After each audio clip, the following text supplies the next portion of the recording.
छत्तीसगढ़ का धमतरी जिला अपने गौरवपूर्ण इतिहास के लिए जाना जाता है।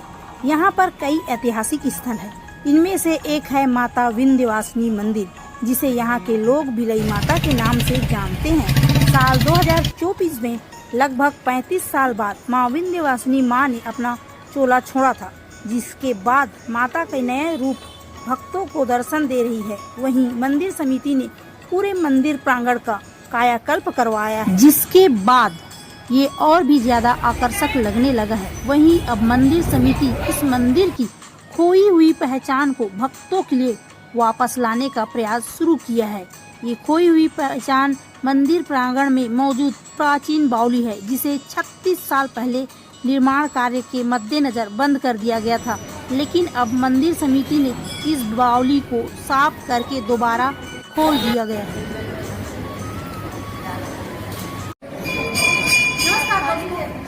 चैनल में आपका स्वागत है। आज के व्लॉग में हम आए हैं विंध्यवासिनी मंदिर धमतरी। बिलई माता मंदिर 36 साल बाद पुरानी बावली को पुनर्जीवित किया गया।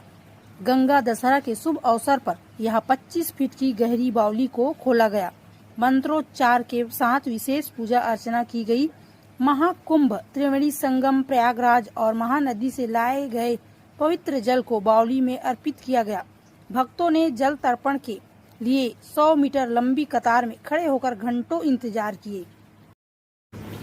करीब 1.5 महीने पहले बावली की खुदाई कर अंदर जमीन से मिट्टी को निकाला गया। इस मिट्टी को महानदी में विसर्जित किया गया। धमतरी शहर में 2 बावलियां हैं, जिसे एक शीतला मंदिर में और दूसरी है बिलई माता मंदिर में। माँ विंध्यवासिनी माता मंदिर में स्थित इस बावली को किन्हीं कारणों से पाट दिया गया था। माता की प्रेरणा से 1.5 महीने तक खुदाई और मरम्मत कर कार्य किया गया। बावली के अंदर से सीढ़ियां अपने पुरानी स्वरूप में यथावत है। मंदिर ट्रस्ट और सर्व समाज ने गंगा दशहरा के दिन जल संरक्षण की नई पहल शुरू करने का निर्णय लिया है। माँ विंध्यवासिनी बिलई माता मंदिर ट्रस्ट के अध्यक्ष आनंद पवार ने बताया कि यह बावली 200 साल पुरानी है, जिसे 36 साल पहले किसी कारणवश बंद कर दिया गया था। जब भक्तों की भावनाओं को समझते हुए इसे पुनर्जीवित किया गया है। उन्होंने बताया कि इस प्रक्रिया में करीब 1.5 महीने का समय लगा। बावली की गहराई करीब 25 फीट है और उसके जल अर्पित करने के लिए भक्त अपने घर से पवित्र जल लेकर आए थे। उसके अलावा गंगा, जमुना, त्रिवेणी संगम, रामेश्वर, गंगोत्री भी जल लाया गया था। बावली को पुनः खोले जाने पर कार्य पूरी श्रद्धा से आस्था के साथ किया गया। वहीं पंडित नारायण दुबे ने बताया कि प्राचीन समय में बावली बनाया जाता था। बावली सीढ़ी नुमा कुआं है। इसे प्राचीन समय में हर मंदिरों में बनाया जाता था, जिससे वहां के सेवक पुजारी बावली में उतरकर जल चढ़ाकर देवी का स्नान करते थे तो जल बचता था। उसी जल को चरणामृत के रूप में श्रद्धालुओं को दिया जाता था। यह बावली का विशेष महत्व है। सदियों पुराने मंदिर में बावली बनाया गया है, जहां पर हवन यज्ञ पश्चात ज्योति कलश और जवारा को विसर्जित करने का नियम है। इसे तालाब और नदियों में विसर्जन नहीं किया जाता। पंडित ने बताया कि जब भी विसर्जन किया जाता है तो ब्रह्म मुहूर्त में मंत्रोच्चार के साथ किया जाता है। सिर्फ अकेला पंडित ही बावली वाले स्थान पर जाकर विसर्जन करता है। कोई भी बाहरी व्यक्ति का उस वक्त प्रवेश निषेध रहता है। अगर कोई भी इसे देख ले तो उसे अपशगुन माना जाता है।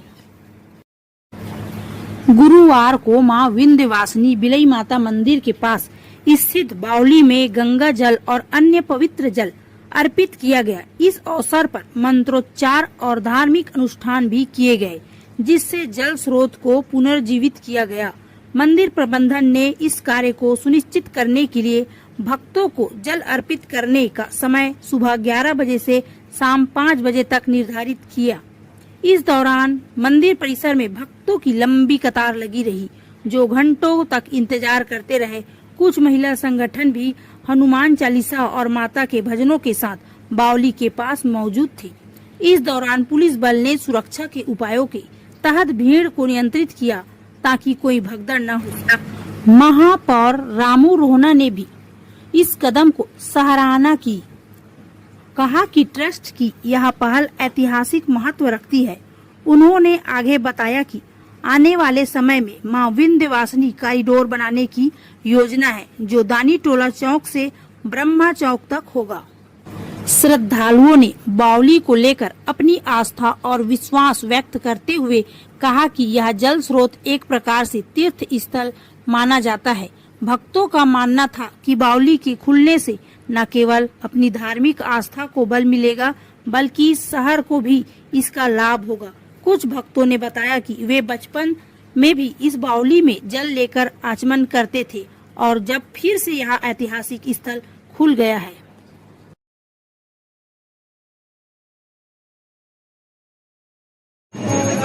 रूप से आज ऐतिहासिक दिन है। इतिहास के पन्नों में दर्ज कुछ यादें, कुछ चीजें ऐसी थी जो दबे रह गई थी। आज बिलाई माता मंदिर विंध्यवासिनी मंदिर ट्रस्ट के मैं ट्रस्टी को धन्यवाद देता हूं, जो इतने साल के बाद पुनः बावड़ी को खाली करा के बावड़ी को खोला और जो हमारी आस्था और एक परंपरा थी उसको चालू करने का बहुत बड़ा प्रयास है। भागीरथी जी जो महाराज हैं, वो अपने पूर्वजों को मुक्ति दिलाने के लिए बड़े कठिन परिश्रम के पश्चात उन्होंने अपने अथक प्रयास से माता गंगा जी को प्रसन्न करते हुए भगवान शिव की जटाओं से होते हुए हमारे पृथ्वी पर हम सबको कृतार्थ करने के लिए उतारा था। आज उसका पावन दिवस है और माँ विंध्यवासिनी बिलाई माता मंदिर यहाँ परिसर में हम लोग जहाँ पे खड़े हुए हैं, यहाँ बहुत प्राचीन एक बावली है और उस बावली को किन्हीं कारणों से पहले ढक दिया गया था लगभग 35-36 साल पूर्व। तो हम लोगों ने जब भागीरथ इतना बड़ा प्रयास कर सकते हैं, तो आज हम लोगों ने सोचा कि यह प्रयास करके देखते हैं, अगर हो सकता है बावली अगर यथावत मिलती है तो निश्चित तौर पर बावली का जो पानी है वो अपने आप में तीर्थ माना जाता है और तीर्थ के पानी से माता जी का रोज अभिषेक के लिए भी उपयोग किया जाता है और जो ज्वारा का विसर्जन है उसमें भी वो तीर्थ में ही उसी में किया जाता है। तो एक प्रयास किया गया ट्रस्ट के द्वारा और समस्त जो देवी भक्त श्रद्धालुजन हैं, जो सनातन धर्मावलंबी हैं, उनके सब सुझाव थे, उनके सब मार्गदर्शन थे और माता जी की प्रेरणा से हमारा काम सफल हुआ और माता जी के इशारे में ही, माता जी के प्रेरणा से ही ऐसा सब काम हो पाता है। और एक जो छोटा सा प्रयास था, धीरे धीरे धुंध छटता गया, कोहरा हटता गया और सीढ़ियाँ भी पूरा स्पष्ट परिलक्षित होती गई और आज बावड़ी यथावत स्थिति में है। इस बावड़ी का अब सौंदर्यीकरण और डेकोरेशन किया जाएगा ताकि और आने वाली जो पीढ़ी है वो बावड़ी का महत्व भी समझे और बावड़ी का किस कार्य के लिए उपयोग किया जाता है और बावड़ी का वाकई में एक तीर्थ का जो स्वरूप है, जो क्यों कहा जाता है, वो सब चीज़ों से अवगत कराने के लिए इस बावड़ी का जो खोदाई का काम है प्रारंभ किया गया था और माता की कृपा से आप सबके सहयोग से जो काम सफल हुआ है उसके लिए मैं सबका बहुत बहुत आभार व्यक्त करता हूं।